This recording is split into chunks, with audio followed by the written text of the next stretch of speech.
Hello everyone, GSET 2023 માં આપ સૌનું સ્વાગત છે। અત્યારે આપણું યુનિટ વાઇઝ રિવિઝન ચાલુ છે પેપર 1 નું, અને એમાં આપણું અત્યારે છે યુનિટ 2 ચાલુ। ઓકે, એમાં 8મો ક્લાસ છે, એટલે આમ જોવા જઈએ તો યુનિટ 2 નો અત્યારે ત્રીજો ક્લાસ છે। આજે આપણે શું કરશું? આજે છે યુજીસી નેટ ના પ્રીવિયસ યર્સ ના ક્વેશ્ચન્સ મેં લીધા છે, બીકોઝ આપણો જે ક્લાસ 1 આજે યુનિટ 2 નો ક્લાસ 1 એટલે કે આપણી જે સિરીઝ નો ક્લાસ કયો ક્લાસ 6 એમાં આપણે 18 અને 19 એના પીવાયક્યુ કરેલા।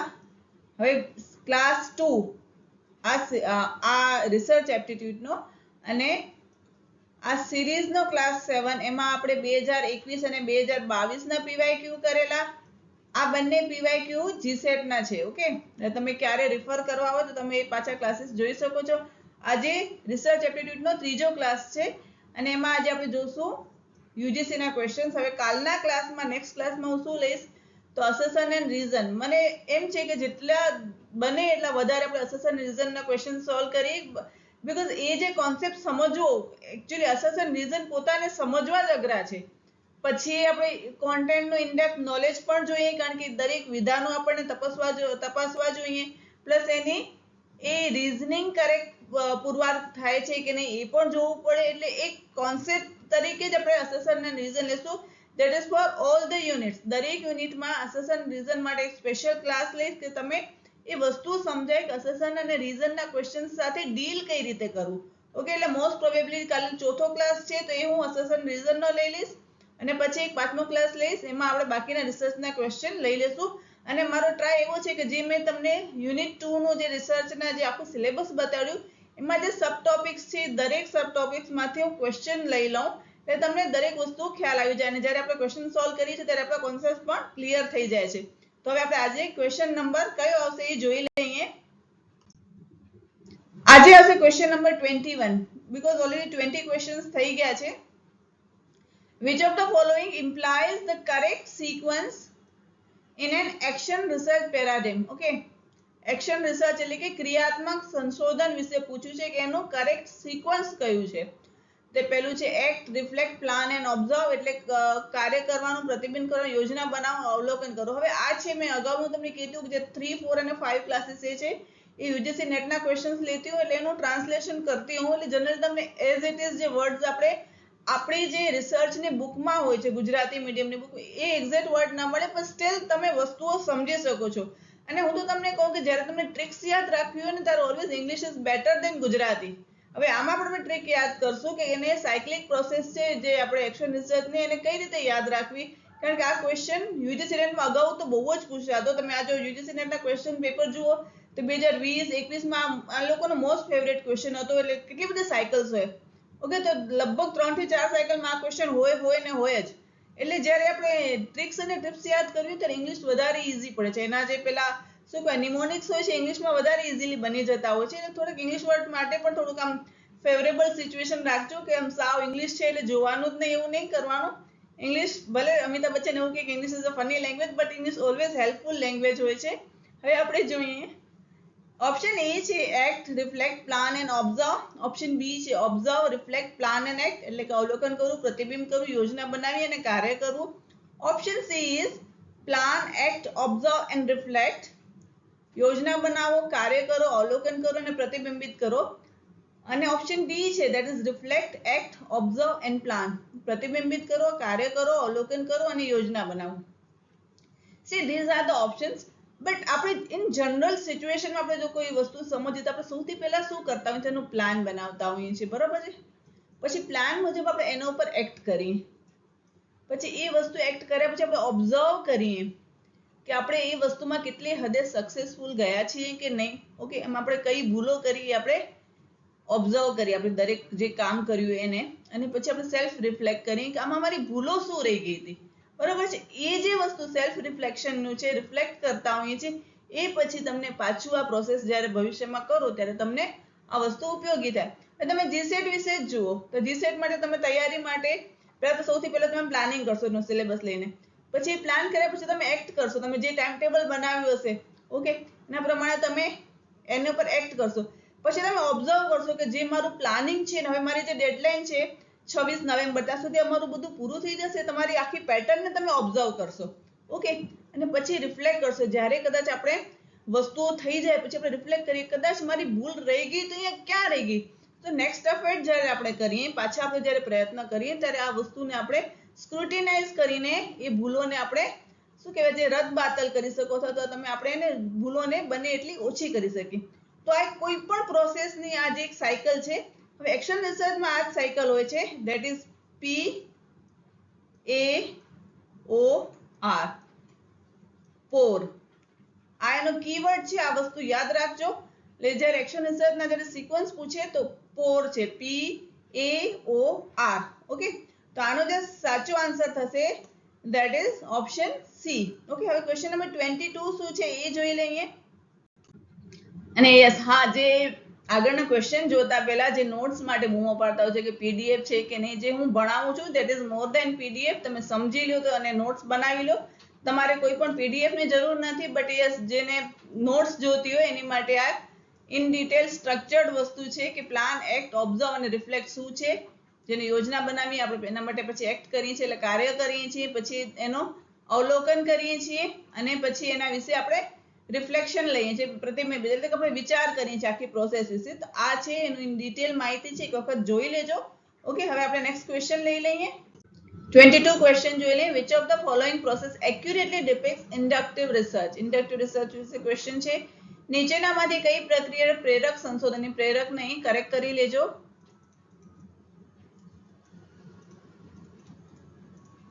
ઓકે, સંશોધનનું નિરૂપણ, ચોક્કસ નિરૂપણ કરે છે.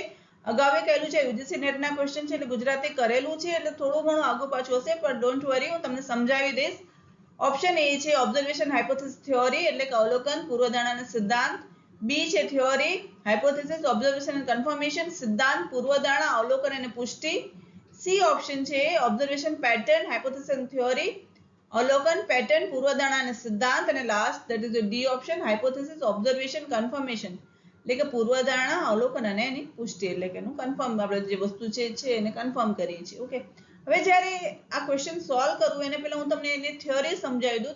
ઇન્ડક્ટિવ રિસર્ચ શું છે. ઓકે, તો ઇન્ડક્ટિવ રિસર્ચ માટે આ એક કીવર્ડ છે, યાદ રાખી લેજો, IPG. P ફોર પર્ટિક્યુલર અને J ફોર જનરલ. ઠીક છે. હવે એક ઉદાહરણથી આપણને સમજાય, કારણ કે ઉદાહરણથી કોઈ વસ્તુ સમજે તો જલ્દીથી આમ ખ્યાલ આવી જાય છે. તો એક એક્ઝામ્પલ છે કે આપણે ધારો કે ફ્રેન્ડ સાથે ચર્ચા કરતા હોય, તમે તમારા ફ્રેન્ડને કહો કે જનરલી જે લો કોસ્ટ એરલાઇન હોય છે એટલે જે પ્લેન ઓછા ભાડામાં આપણને લઈ જતી હોય છે ને હંમેશા આપણને ડિલે જ કરે છે. તમે કદાચ ક્યારેક ચા પીતા હો ને કેન્ટીન પર કે કેટલી પર બેસીને વાત કરતા હો ત્યારે તમે કહો કે જનરલી લો કોસ્ટ એરલાઇનમાં જવાય નહીં, મોસ્ટલી ડિલે જ કરે છે. તમારો ફ્રેન્ડ તમને એમ કે પછી તમે શું કરશો, તમે ઓબ્ઝર્વેશન કરશો કે યસ, મારા જે ભાઈ અત્યારે ગયા હતા હમણાં મુંબઈ થી મદ્રાસ ગયા હતા, તો યસ એની ફ્લાઇટ પણ લો કોસ્ટ અમે પસંદ કરેલી અને એ ડિલે થયેલી. પછી વિચારો કે યસ, મારી જે બેન હતી એ ગયેલી એને પણ એવું થયેલું, અમારા નેબર્સ હતા એ પણ એવી કમ્પ્લેન કરતા હતા. એટલે તમે દરેક પરિસ્થિતિ જે આ તમારી સ્ટેટમેન્ટ છે એને તમે દરેક રીતે ઓબ્ઝર્વ કરો છો, બરોબર છે. એટલે જે આપણે કોઈ પર્ટિક્યુલર સિચ્યુએશન છે કે ફ્લાઇટ્સ મોડી થાય છે કે નહીં તેને તમે એ સિચ્યુએશનને તમે ઓબ્ઝર્વ કર્યું, 2-3 ઉદાહરણ લીધા, બરોબર છે.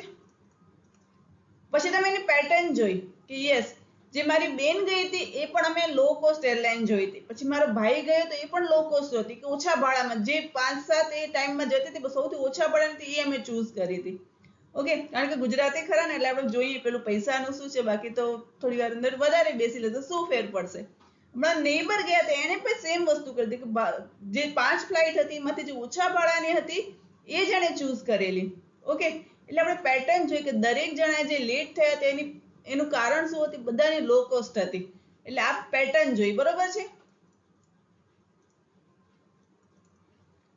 એના પછી તમે હાઇપોથેસિસ એની નક્કી કરો કે જે મદ્રાસની ફ્લાઇટ્સ હતી બીજી બધી હજી ટાઈમ બધી લો કોસ્ટ હતી એ બધી આરામથી ડિલે થી પહોંચી હતી, આપણે એને આરામથી કહીએ, બરોબર છે. એટલે યસ, દિલ્હીની ફ્લાઇટ હતી એ પણ જે લો કોસ્ટ ફ્લાઇટ હતી એ થોડી લેટ પહોંચેલી. એવી રીતે મારા નેબર્સની જે ફ્લાઇટ હતી એ લોકો સપોઝ તમે કહી દો કે બેંગ્લોર ગયેલા તો એની પણ ફ્લાઇટ ડિલે થઈ. આ તમે હાઇપોથેસિસ ક્રિએટ કરો છો કે જેટલી લો કોસ્ટ ફ્લાઇટ્સ હતી કોઈ પણ એરલાઇન્સની એ બધી ડિલે થઈ. આ તમે હાઇપોથેસિસ ક્રિએટ કરી બધી અલગ અલગ ટાઈપની જે જગ્યાએ ફ્લાઇટ્સ જતી હતી. પછી ફાઇનલી તમે એક થિયરી એક નિદાન પર પહોંચી જાઓ. ઓકે, એક સિદ્ધાંત પર પહોંચી જાઓ કે યસ જેટલી લો કોસ્ટ ફ્લાઇટ્સ હોય છે એ બધી જ ડિલે થાય છે. ઓકે, તો તમે કર્યું શું? એક વખત તમે આખી સિચ્યુએશનને ઓબ્ઝર્વ કરવી, પછી એની પેટર્ન નક્કી કરી કે આ બધી ફ્લાઇટ્સ હતી, બધાની પ્રાઇસ ઓછી હતી કમ્પેર ટુ અધર ફ્લાઇટ્સ, તો કે યસ. પછી તમે શું કર્યું? એની હાઇપોથેસિસ બનાવી. ઓકે, હાઇપોથેસિસ બની ગઈ પછી તમે એને હાઇપોથેસિસને તમે જનરલાઇઝ કરીને એક થિયરી તમે બિલ્ડ કરી કે યસ જેટલી પણ લો કોસ્ટ એરલાઇન છે એ લેટ જ થાય છે. પહેલા તમે ઇન્ડિગો ની જાઓ કે તમે XYZ A ની જાઓ, B ની જાઓ, C ની જાઓ, દરેક જગ્યાની ફ્લાઇટ્સ હતી એ ડિલે જ થાય છે. ઓકે, તો તમે ઓબ્ઝર્વેશન થી તમે ક્યાં પહોંચ્યા? થિયરી સુધી પહોંચ્યા. રાઈટ? ઓકે, તો તમારો અહીંયા જે ઓપ્શન સાચો થશે that is option C. Okay, અવલોકન, પેટર્ન, પૂર્વધારણા અને સિદ્ધાંત. જ્યારે જ્યારે તમે ઇન્ડક્ટિવ રિસર્ચ કરશો ત્યારે આ જ પેટર્ન ફોલો થશે. પહેલા તમે સિચ્યુએશન ઓબ્ઝર્વ કરશો, પછી એની પેટર્ન જોશો કે દરેક વસ્તુમાં અલગ અલગ સિચ્યુએશનમાં એની પેટર્ન જોશો, દરેકમાં આ જ વસ્તુ થાય છે. પછી એને એ સિચ્યુએશનને તમે હાઇપોથાઇઝ કરશો અને હાઇપોથાઇઝ કરીને પછી એની એક થિયરી જનરલ તમે એક થિયરી પર પહોંચશો. ઓકે, એટલે તમે શું કર્યું? પર્ટિક્યુલર થી તમે જનરલ પર ગયા. તો અકોર્ડિંગ ટુ ધીસ આપણો જે સાચો આન્સર થશે ધેટ ઇઝ આપણો આન્સર થશે option C. Okay, I hope કે તમે ઇન્ડક્ટિવ રિસર્ચ સારી રીતે સમજી ગયા છો. હવે નેક્સ્ટ ક્વેશ્ચન જોઈએ ધેટ ઇઝ 23 ક્વેશ્ચન. 23 ક્વેશ્ચન શું છે એ જોઈ લે. Which of the following is not the purpose of exploratory research? નીચેનામાંથી કયો શોધ સંશોધનનો હેતુ નથી? ઓકે, નોટમાં ક્વેશ્ચન છે. એક્સપ્લોરેટરી રિસર્ચ જે હોય છે જનરલી ક્વોલિટેટિવ હોય છે, ગુણાત્મક હોય છે. ઓકે, હવે એમાં તમારે બેકગ્રાઉન્ડ ઇન્ફોર્મેશન લેવી પડે.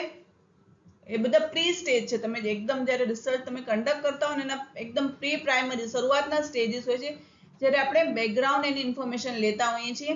પછી છે આપણે એની હાઇપોથેસિસ ડેવલપ કરવી પડે, એને પ્રોબ્લેમ્સ જે આપણો રિસર્ચ પ્રોબ્લેમ છે એને ક્લેરિફાય કરવું પડે કે આગળ આપણે કઈ રીતે કરશું. પરંતુ તમે એમાં કોઈ પણ પ્રી પ્લાન ડિઝાઇન એના એનાલિસિસ માટે ન કરી શકો, બીકોઝ એ ક્વોલિટેટિવ રિસર્ચ. તમે ઇન્ટરવ્યુ લેશો વ્યક્તિઓના, એ બધું કરશો, ત્યારે તમે એનાલિસિસ માટે કોઈ પ્રી પ્લાન વસ્તુઓ કરી ન શકો.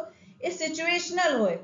ઓકે, જ્યારે જ્યારે એક્સપ્લોરેટરી રિસર્ચ આવશે ત્યારે શું તમે નહીં કરો, તમારો શું મેઇન પર્પઝ નહીં હોય to study pre plan design four analysis. વિશ્લેષણ માટે પૂર્વ આયોજિત ડિઝાઇનનો અભ્યાસ કરો, એ તમારો મેઇન પર્પઝ નથી. ઓકે, તો અકોર્ડિંગ ટુ ધીસ આપણો જે આન્સર થશે ધેટ ઇઝ ઓપ્શન બી.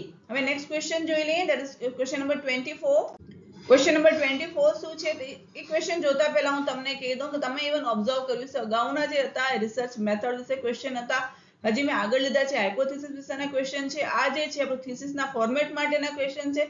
એટલે મેં ટ્રાય કરી છે કે હું વેરાયટી ઓફ ક્વેશ્ચન તમને આપું, જેટલા આપણા જે યુનિટના સબ ટોપિક્સ છે દરેકને લગતા ક્વેશ્ચન્સ લઈ લઉં કે આ 10 ક્વેશ્ચનમાં તમે જેટલા બને એટલા વધારે કોન્સેપ્ટ ક્લિયર થઈ જાય. અને યસ, એક સ્પેશિયલ ક્લાસ હું લઈશ ધેટ ઇઝ અગેન અસેશન અને રીઝનનો, કે તમને અસેશન રીઝનના ક્વેશ્ચન સોલ્વ કઈ રીતે કરવા એ પણ તમને ખ્યાલ આવી જાય. એટલે દરેક યુનિટમાં હું જોઈ લઈશ જેટલા બનશે એટલા અસેશન રીઝનના ક્વેશ્ચન લઈ અને એક ક્લાસ એનો લઈ લઈશ એટલે આપણા એના કોન્સેપ્ટ પણ ક્લિયર થઈ જાય.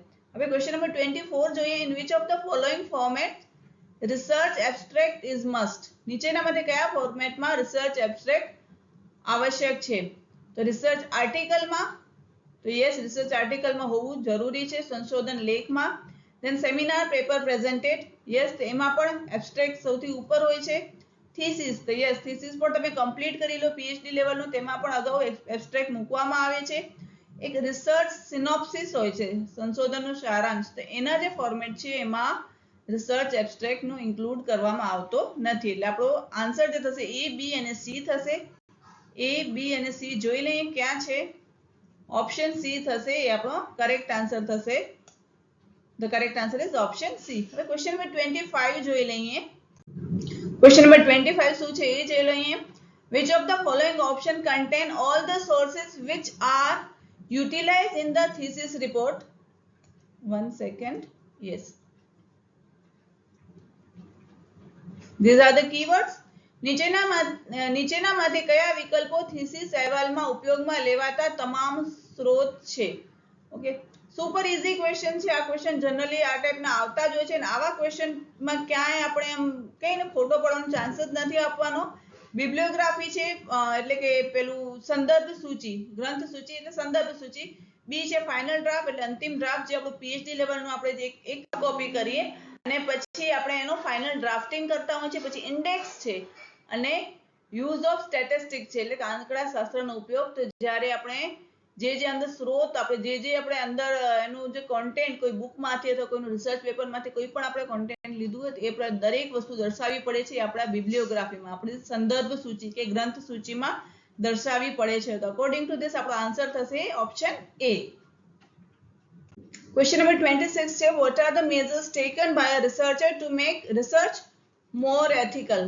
સંશોધનને વધુ નૈતિક બનાવવા માટે સંશોધક દ્વારા કયા પગલાં લેવામાં આવશે? તો પેલું છે ઇન્ફોર્મ કન્સન્ટ એટલે કે જાણકાર સંમતિ. સપોઝ તમે તમારું ડેઝર્ટેશન હાથ ધરતા અથવા તો થીસીસ કે તમારું જે રિસર્ચ કરતા હો કોઈ પણ રિસર્ચ પ્રોબ્લેમ પર, ત્યારે તમે તમે ડેટા કલેક્ટ કરવું હોય, સપોઝ કોઈ સ્કૂલમાંથી ડેટા કરવો છે કલેક્ટ, તો તમે તમારા ગાઈડનો કન્સર્ન લેટર લેશો અથવા તો એચઓડી નો કન્સર્ન લેટર લેશો. એ લેટર તમે પ્રિન્સિપલને આપશો, એ તમને જો સંમતિ આપશે તો જ તમે એ સ્કૂલમાંથી ડેટા કલેક્ટ કરશો. ઓકે, એવું નહીં કે તમારો કોઈ પણ ફ્રેન્ડ છે એને તમે કહ્યું જરાક ડેટા તો કઢાવી દેજો મારા રિસર્ચ માટે જોઈએ છે, તો એ ઇન્ફોર્મ કન્સર્ન ના થઈ, આ એથિકલ વસ્તુ ના થઈ. એટલે આપણે જે બાય પ્રોસેસ જે રીતે જવાતું એ રીતે કરીએ તો એ આવશે ઇન્ફોર્મ કન્સર્ન. તો યસ, એ બિલકુલ એથિકલ છે, જાણકાર સંમતિ. Then by safeguarding the research design, રિસર્ચની જે ડિઝાઇનો એ પ્રમાણે જ રિસર્ચ કરવી, તો એ પણ એક એથિકલ વસ્તુ છે. તમે તમારી મનમરજીથી રિસર્ચ ના કરી શકો, because it's a scientific process. એના જે અમુક સ્ટેપ્સ હોય એ પ્રમાણે જ આપણે રિસર્ચ કન્ડક્ટ કરવી પડે. ઓકે, તો એના જે ડિઝાઇન હોય એ પ્રમાણે આપણે રિસર્ચ કરવાની, that is the ethical process.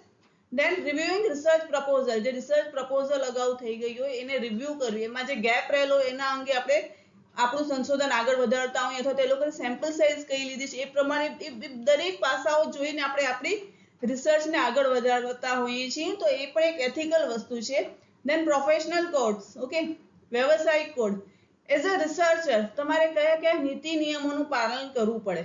Because તમે જે રિસર્ચ કરશો એ મે બી તમે ડિગ્રી માટે કરતો, એ રિસર્ચ ક્યાંક ને ક્યાંક તમારા પછી જે આવતા વિદ્યાર્થીઓ હોય છે અથવા તમારા પછી આવતા રિસર્ચ સ્કોલર્સ હોય છે, અથવા તમારી જો એકચ્યુઅલમાં સારી રિસર્ચ હોય તો ક્યાંક એ એજ્યુકેશનમાં પણ ઇમ્પોર્ટન્સ ધરાવે છે. આપણી રિસર્ચ તો હજી એટલી લેવલે નથી હોતી, બટ યસ અમેરિકા, તમે ચાઇનામાં રિસર્ચ જુઓ તો એ લોકોની રિસર્ચ એટલી મિનિંગફુલ હોય છે કે એ લોકો ગવર્મેન્ટ પણ એ રિસર્ચના ડેટાનો ઉપયોગ કરતા હોય છે.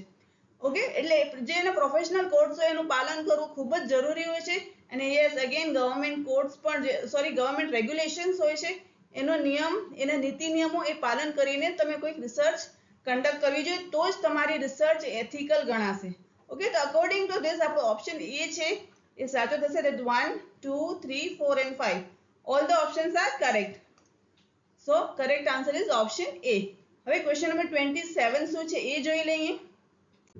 27th question છે at which of the following steps typical use of ICT may not be needed? નોટમાં ક્વેશ્ચન છે, નીચે આપેલા પગલા પર આઈસીટી ના સામાન્ય ઉપયોગની ક્યાં જરૂર ન હોઈ શકે? ઓકે, નોટમાં ક્વેશ્ચન છે, ખાસ યાદ રાખજો. હવે જોઈ લઈએ ઓપ્શન્સ કયા છે. તો લિટરેચર રિવ્યુ, સાહિત્યની સમીક્ષા. તો આપણે લિટરેચર રિવ્યુ કરવા માટે આપણે શોધગંગાનો ઉપયોગ કરીએ છીએ, તો એ આપણને આઈસીટી દ્વારા જ આપણે લેપટોપમાં, આપણા કમ્પ્યુટરમાં, પીસીમાં જોતા હોય છે. અને આપણે દેશના દરેક ખૂણે, તમે આસામનો જોવું હોય કે તમે તમિલનાડુનો જોવું હોય કે ગમે ત્યાંનો, ઇવન ફોરેન રિસર્ચર્સ પણ અલગ અલગ વેબસાઇટ પર અવેલેબલ હોય છે. તેની માટે આઈસીટીનો ઉપયોગ જરૂર પડે જ છે, એનો ઉપયોગ હોય છે.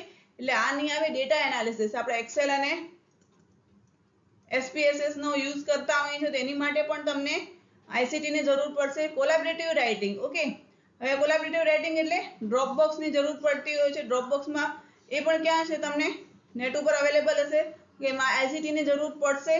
હવે ફિલ્ડ વર્ક છે, ફિલ્ડ વર્કમાં તમારે કોઈ સ્કૂલમાં અથવા તમે કોઈ ઇન્સ્ટિટ્યૂટ ઉપર જેના પર તમે રિસર્ચ સંશોધન હાથ ધરતા હો ત્યાં તમારે જવું પડશે. તો ફિલ્ડ વર્કમાં આઈસીટી ની જરૂર પડશે નહીં. હવે તમે એવું નહીં કહેતા મેડમ અમે ગૂગલ પર ફિલ્ડ વર્ક કરી લઈએ છીએ, બધું આમ સર્ચ કરીને આખું થીસીસ ઘરે બેસીને તૈયાર કરી લઈએ છીએ, એટલે એવું ન હોય. પણ યસ ફિલ્ડ વર્ક માટે તમને આઈસીટી ની જરૂર નહીં પડે, તમે ઇન પર્સન તમારે દરેક સંસ્થામાં જવું પડશે જેના ઉપર તમે રિસર્ચ કન્ડક્ટ કરતા હો. તો અહીંયા જે આપણો સાચો આન્સર થશે એ થશે ઓપ્શન ડી. ઓકે, હવે ક્વેશ્ચન નંબર 28 શું છે એ જોઈ લઈએ. 28th question છે when a researcher incorrectly rejects a true null hypothesis and accepts alternative hypothesis, the type of error is likely.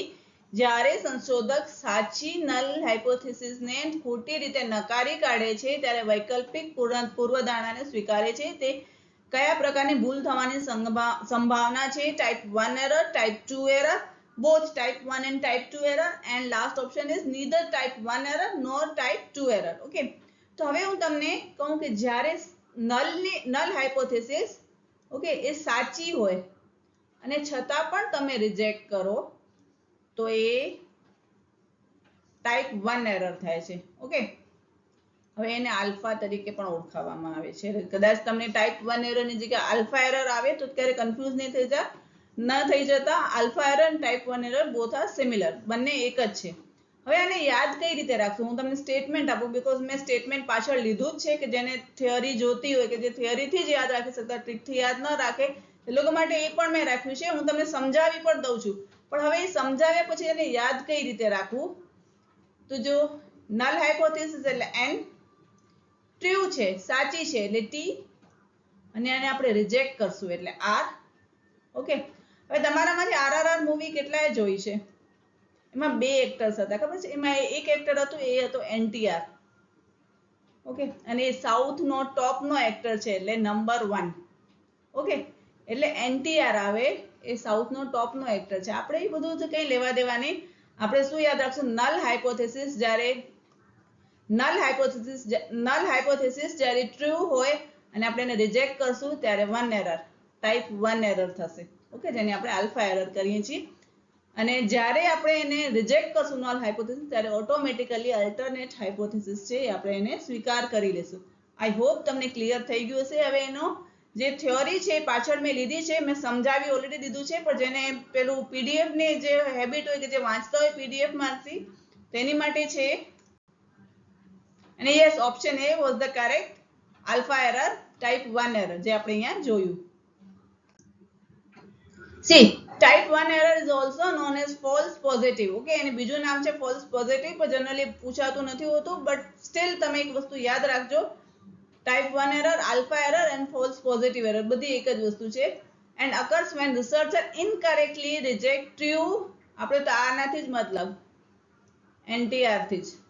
Okay, true null hypothesis and accept alternative hypothesis. This means that findings are significant when the fact have occurred by chance. Okay, probability of making type 1 error is represented by alpha level. Okay, I hope કે તમને મેં વસ્તુ સમજાવી, આ return ફોર્મમાં પણ છે, ટ્રીકમાં પણ સમજાવ્યું કે તમને હવે આ યાદ રહી ગયું હશે. હવે આપણે નેક્સ્ટ ક્વેશ્ચન જોઈ લઈએ.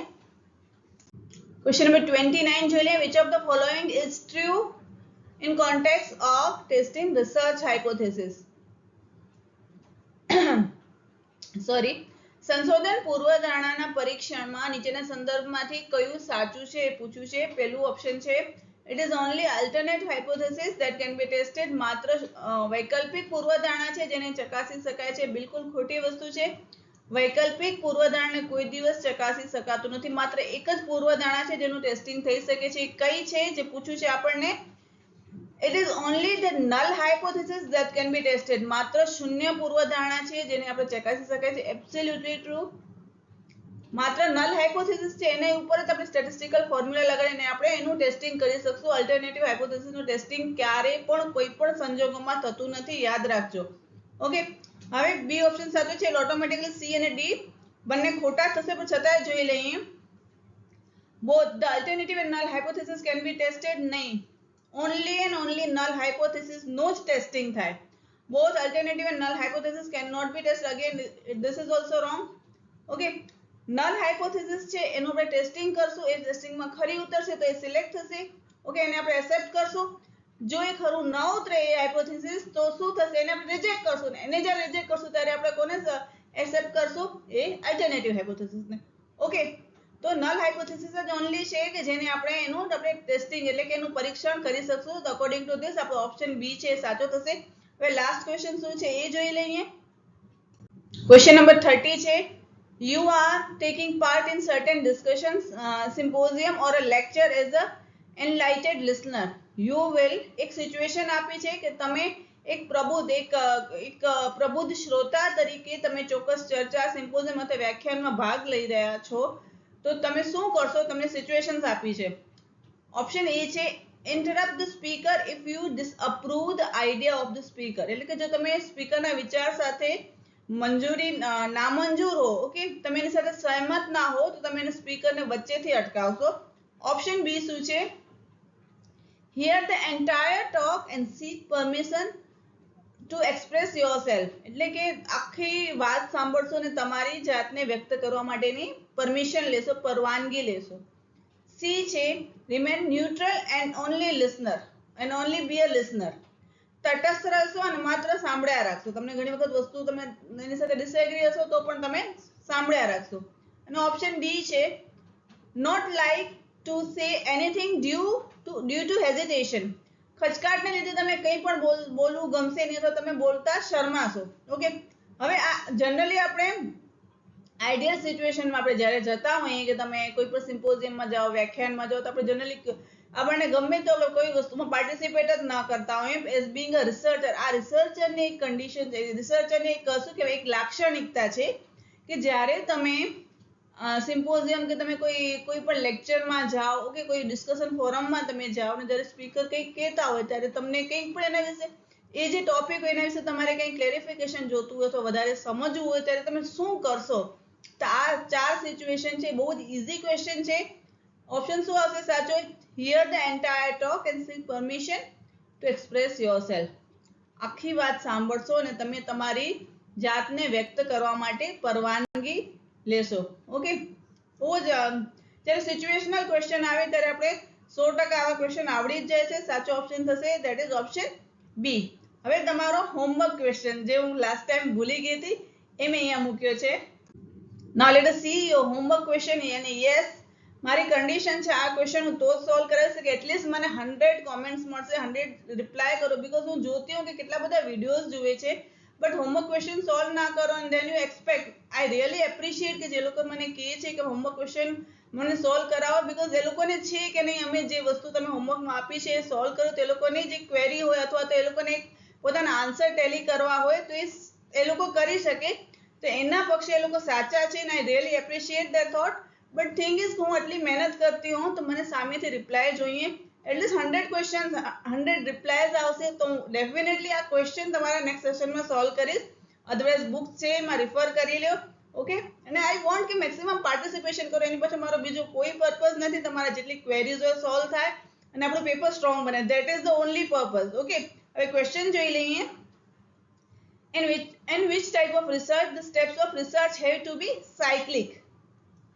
1 second. Okay, આ કીવર્ડ છે. કયા પ્રકારના સંશોધનમાં એના સંશોધનના પગલા છે એ ચક્રીય હોવા જોઈએ?